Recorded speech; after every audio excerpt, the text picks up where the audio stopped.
Lord be with you. And also with you. A reading from the Holy Gospel according to Luke.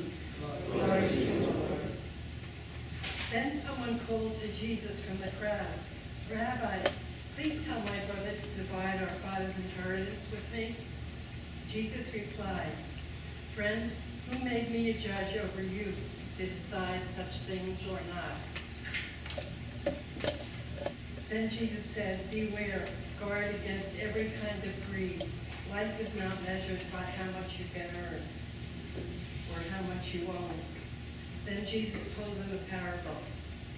A rich man had a fertile farm that produced fine crops. He said to himself, "What should I do? I don't have room for all my crops." Then he said, "I know. I'll tear down my barns and build bigger ones. Then I'll have room enough to store all my wheat and other goods. And I'll sit back and say to myself, 'My friend, you have enough stored away for years to come. Now take it easy.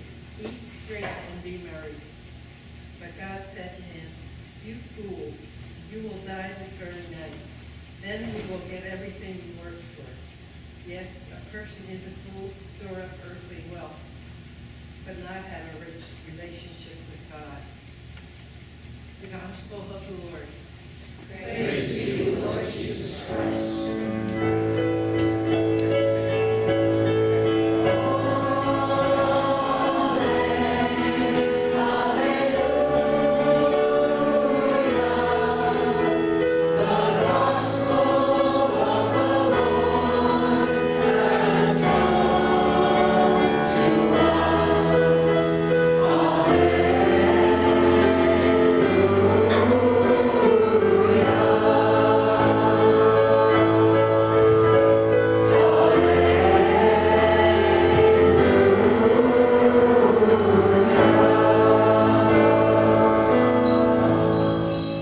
Please be seated. This morning we have a special person who is much known to most of our community members here. He has been very active, especially with our youth, in the sacrament of confirmation, and lately has been active also in the Wednesday series of meditations and sharings. And we are blessed to have him with us today to share with us something spiritual that will enhance our week-long fellowship and encounter with life, and come back once again to be refreshed each Sunday in our community. And you know him, he is Dr. Bill Singleton.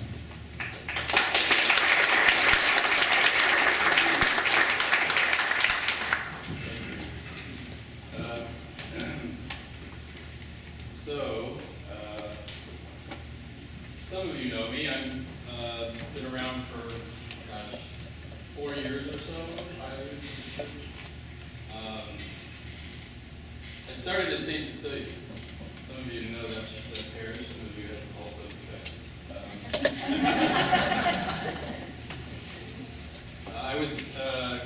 I went to 8 years of Catholic education. Actually went to 9 years. I spent a year at Servite. I couldn't do the no girl thing. It's a great school, but I just couldn't do the no girl thing. I used to beg my dad to send me to public school when I was at St. Cecilia's. He'd be like, and he didn't go to church. He's like, "No, mother wants you to go, you're going to go." I was like, okay. And I'm really deeply thankful for that education. It was really quite something. And it didn't make sense till later on, though. So I have been here, like I said, like 4 years. I helped out. I was first the driver for Dr. Ellie for the confirmation class, and then I got roped in, and then the next thing you know, I'm actually saying stuff. So that's how it works. That was an amazing experience at confirmation class. Those of you who are here who know that, you know, it's an amazing experience in community. The it's really strange that, and so just so you know, I'm a psychologist by trade, a licensed marriage and family therapist by trade. So I work with people to try to help them sort out their challenges with mostly relationships, both with the people they love and care about, mostly, and also about themselves. Like trying to understand what's getting in their way from being who they want to be. At least that's what, that's how it works out. I'm there to sort them out, at least to help them sort themselves out. I work a lot with adolescents who are just sort of getting a sense of what it is to be an adult and how to be in the world, right? It's not really easy to be in the world, is it? Not so much, especially lately. It's a tough thing. It's funny, this gospel, at first, Peter asked me, he asked me to do this, and I was looking at this gospel, and it's really funny. The way I look at Scripture, I'll say this. So, to begin with, when I was 17, I had this, some of you know this story a little bit, I had kind of a profound experience. And the funny part is it was pretty overwhelming. My family was in crisis. My dad was struggling, my mom was struggling, and I was struggling because it was just a painful time. And isn't it that the way with the Lord? He reaches out typically when you're not like in the best of places. Usually when things are going really well, we sort of back out and go, yeah, I'm doing fine, I don't need this so much. But I spent a lot of time, because of the traditional faith that I was born into, because I'm a cradle Catholic, I spent a lot of time actually asking, like, I need help. This isn't working out for me. I was 17 years old. And I had a profound experience that I can't really even explain today. But I went to the church, I went to the Sunday Mass and I heard the gospel for the first time. It even chokes me up now when I think about it. But, it's not really great to be a 17-year-old macho guy crying in church. But I heard the gospel. And then again, at the age of 24, I had another profound experience that just turned everything upside down. And I was reading this gospel today, and I was like, gosh, isn't that the way, right?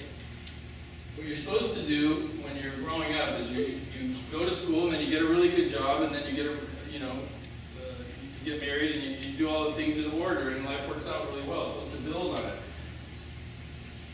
But then something happens, like at the age of 17, and it turns everything upside down. And it's just a funny thing to reflect about how the Lord works and how the Lord shares himself in that way. I was reading the gospel, right? And so my deal with Jesus is that I always try to get into the head of what he's thinking about, right? So he's thinking, what is he thinking? In this particular gospel, somebody comes out of the crowd and says, Rabbi, which is teacher, right? Respect, right? Sign of respect. Tell my brother to do what I want him to do. Tell my brother to give me half the inheritance. Right? Tell my brother. And can't you just picture Jesus going, sometimes I fantasize about like the alone time he had and talking to God, goes, seriously, you know what I have to work with? I can just see him just going, okay, let's start from the beginning. It doesn't really work that way. I can't get you to bend your will to my will. I can't get you to say yes. How am I going to get somebody else that you want me to say yes? How am I going to make it? It doesn't work that way. To praise for somebody else to be the way I want them to be, it doesn't work. And he sort of speaks that. He goes, who am I to judge that? Who am I to tell your brother to give you what you want? And then he goes on to say, right, profoundly about greed. He talks really seriously about greed. He says something unique. He says there's multiple forms of greed. Avoid all forms of greed. And I was like, there's more than one? Because usually you hear about money, right? People hoarding money, like lots and lots of money. Obviously this has been a crazy year about the haves and have-nots, and who's got money and who doesn't, and greed, right? Greed gets thrown around quite a bit. Greed is one of the 7 deadly sins, right? Do you know about that? They used to be called mortal sins. Do you know why they're called mortal? You do. You can't answer. Yeah, because mortal sin is so serious that it causes death to the soul. the essence of who you are will be corrupted if you keep this up. So greed falls into that category, like greed, right? And greed fundamentally is based on what? Fear. Fear. And we usually think about it in money terms, because that's certainly one way, someone having to hoard all the money. I got to have as much money as I can because of fear. Fear of what? I won't have enough. And we all have that little bit of fear of scarcity, right? That scarcity, like we're not going to have enough. And that's really, lately, right? It's been a lot in the news about who's got enough and who doesn't have enough, and that whole piece of it. But it strikes a really deep chord, so the natural instinct is I got to take it, and I got to hold it, and I got to keep it. And Jesus really warns, he goes, be careful, because it's easily something that we can get seduced by. So all forms of greed, like what other forms of greed are there? Good. Look at me, look at me, look at me. Greedy attention part. I gotta be noticed. I gotta be noticed. Does everybody notice me? What are some other forms? I was thinking. So money, obviously, attention, power. Power. So if I have enough, right, then I can control things and I'll be safe. And Jesus is warning, all of them are illusions. They're not true. No matter what you pull to yourself, it doesn't solve the problem. It won't solve the problem. Because he warns, right, what happens? It's funny, the first reading, so Peter asked me to do this, right? And he goes, I'll send you the readings. So he sends me the readings. And the first line is, everything's meaningless. He's like, great, okay. I'm supposed to come here and inspire people. It's funny, the book of Ecclesiastes is actually a wisdom, kind of considered a wisdom book. It's written, they think, by a Hebrew sort of teacher of this community. But the funny part is a lot of people don't like to lean on it or go through Ecclesiastes because there's a tiny bit of like, it's not all fluffy and nice and fun, right? You ever do this? I mean, it's embarrassing to admit I do, but I'm going to say it anyway. I scroll through Facebook just like I'm watching TV. Like I don't even, it's mindless. I just like a distraction, right? Okay. And how many of your friends who are on there love to post these quotes? I have friends on my Facebook, which I don't know what they do with the rest of their day, but they post 15 quotes a day on all this famous, right? And some of it's really helpful, but a lot of it is like geared towards people who don't really have to worry about paying the bills, or don't have to work a job they don't really like to take care of their kids, or they're on the lower economic step, you know what I mean? Some of these posts like, yeah, just get up and do it. But, well, yeah, we do it. Ecclesiastes is like the guy who puts the quote up that has a little bit more kind of edginess to it. And when he says life is meaningless, all is meaningless, he's not really saying nothing counts. It means that he's been through a whole lot, and all the things that we think really matter don't really matter. That's what he's saying. He even talks about like you work and work and work, and you save all your money. To what end? At the end of your life, who does it go to? Ungrateful kids. And you can hear this like, oh, like we get it. And then you wait up all night. You're anxious all night. You worry. You slave all day. You worry all night. So what the heck? What's the point? And that's the question he's posing. What is the point? What's the matter? What really counts? What really counts? And then Paul's letter is really interesting because it goes to the Colossians who were struggling because they were having people come in, kind of infiltrators from the outside and affecting their community. And they were sort of preaching stuff that wasn't really sound theology. It was like kind of distorting what the message of Jesus. So you know Paul, he's like right on it. He's sending messages like, come on, God, avoid all this stuff. Be good, stand up, don't do that stuff, right? Hold it together. But he says something really remarkable in that. And this came to me a couple of weeks ago when Father Harris was doing our, Jim Ferris was doing our Wednesday night. He had a quote, a scripture quote that said something about what it meant to be a Christian. What does it mean to be a Christian? And it really touched me because he quoted this scripture that said, your real life is hidden with Christ in God. Your real life, your real self, who you really are, is hidden with Christ in God. That means it's deeply personal. Deeply personal to Christ. You are at one with Christ in God. Your relationship is deeply personal. And that's what it says in this scripture. Your real, like, what does that mean? My real self. Not the self that's worried about what people think about me, or not the self that worries if I have enough money in the bank, or not the self that worries if I've gotten enough status, or if I've achieved enough, or even if my family likes me, or if my real self is the one that is deeply intimate with Christ and God. Where greed doesn't even come into play because I have all that I need.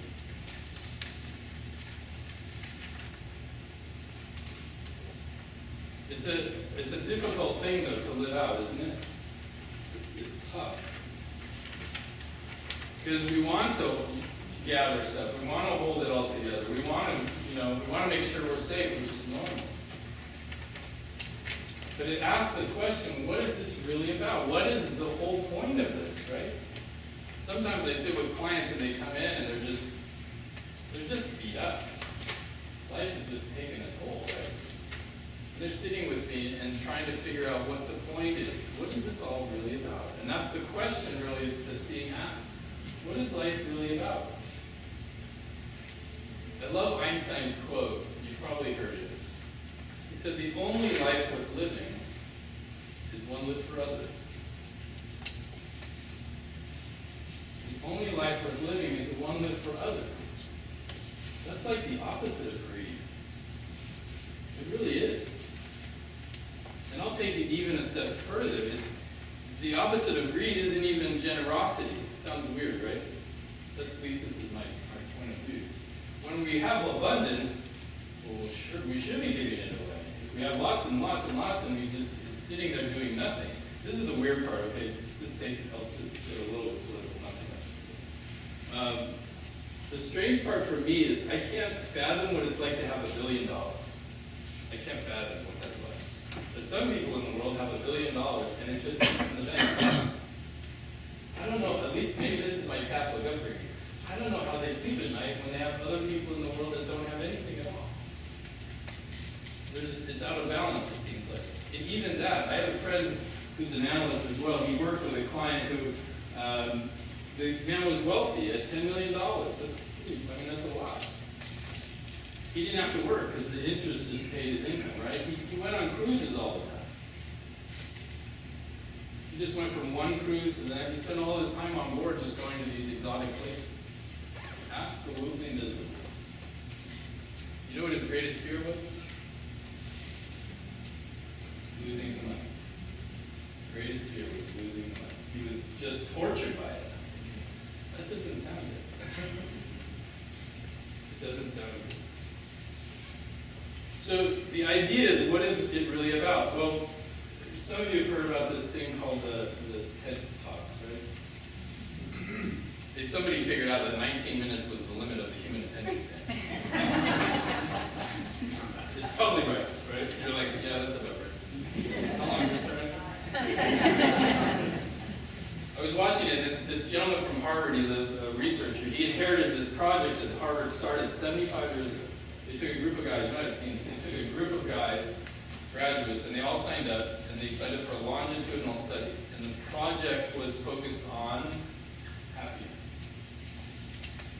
Happiness. So 75 years they studied, and they just handed it off to one director after another. He was the final guy because he was coming to a close. And they asked all these guys, they surveyed them all, they followed their lives and the quality, blah, blah, blah, the whole thing. You figured out what it was, right? It wasn't like a gigantic mystery. So at the end, what really mattered, because these were really successful people and maybe not so much, and blah, blah, the whole thing, full spectrum. What did they come up with? What's the most important thing? Yeah. Intuitively, you know that, right? But we spend our whole lives searching for all this stuff that doesn't match that. Family, relationships, intimacy. That's what matters. Love.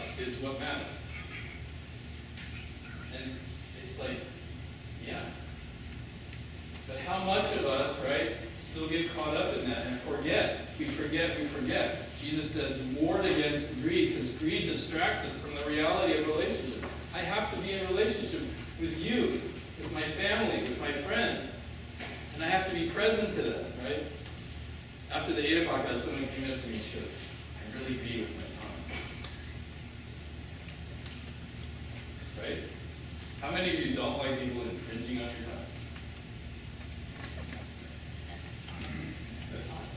Right. And I'm not saying that you have to be everything to everybody. But how much am I present to the people that I love and care about? How much am I aware of that's what actually matters? I'm going to talk just briefly about my mom. I can't look at my sister this year. Okay? She died in December. She had her faults. But the reason I'm here is because of her. She was a person that certainly had her challenges. But she didn't care. This is the thing that I realized after all this time. It's so nutty, because I loved her dearly, and I know she loved me, and she loved all of us. I'm the youngest of 6. She loved us like, oh my gosh. She laid down her life for us. That's the reality that I came to understand. She understood what Christ said. She understood it with every fiber of her being, despite all of her flaws and her challenges and all of the stuff that she struggled with. There was never a moment in any of our lives where we didn't feel love. Not one moment. Is that not remarkable? That's the example that I have to live up to. It's super hard. Like, she was really sweet, super kind. Never, these people, when she passed away, they wrote it. Never said an unkind word about anybody. Are you kidding me?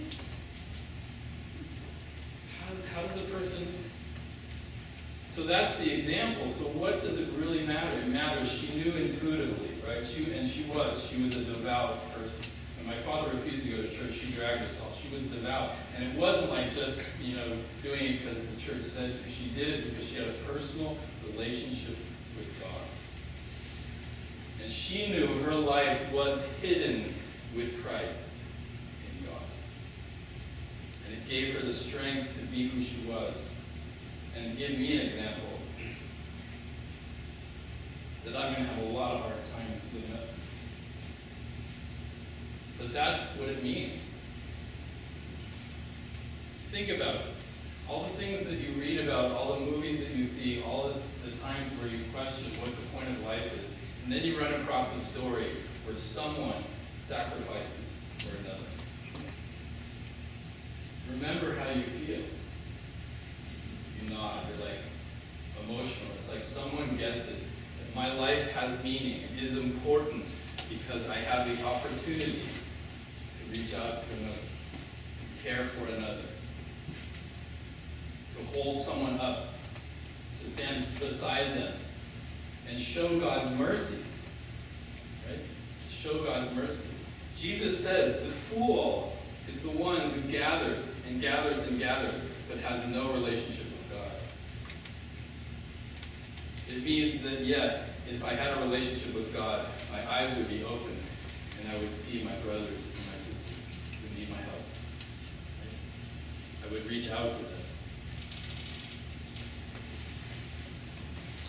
I think that's really what community is. And that's what I've experienced at St. Matt's.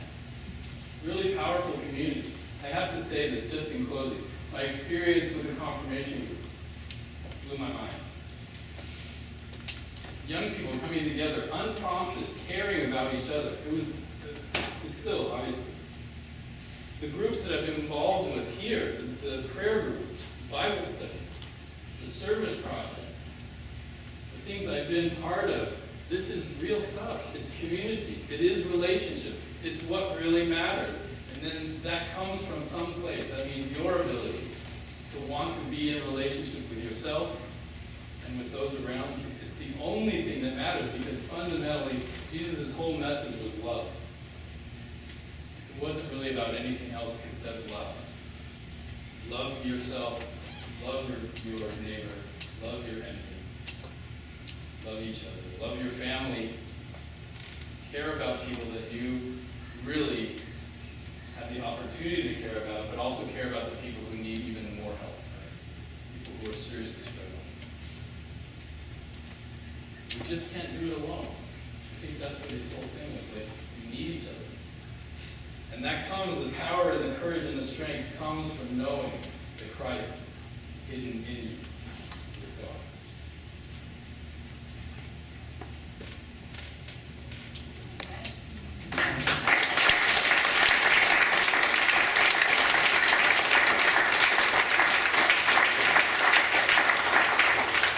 Her mom, before she died, I had an opportunity to visit her a number of times because of Illinois. And when she died, first thing that I told Bill, we have to be citizen in heaven. And he cannot argue with me. He cannot argue with me. And we heard this awesome, inspiring meditation and sharing with us. So thank you so much.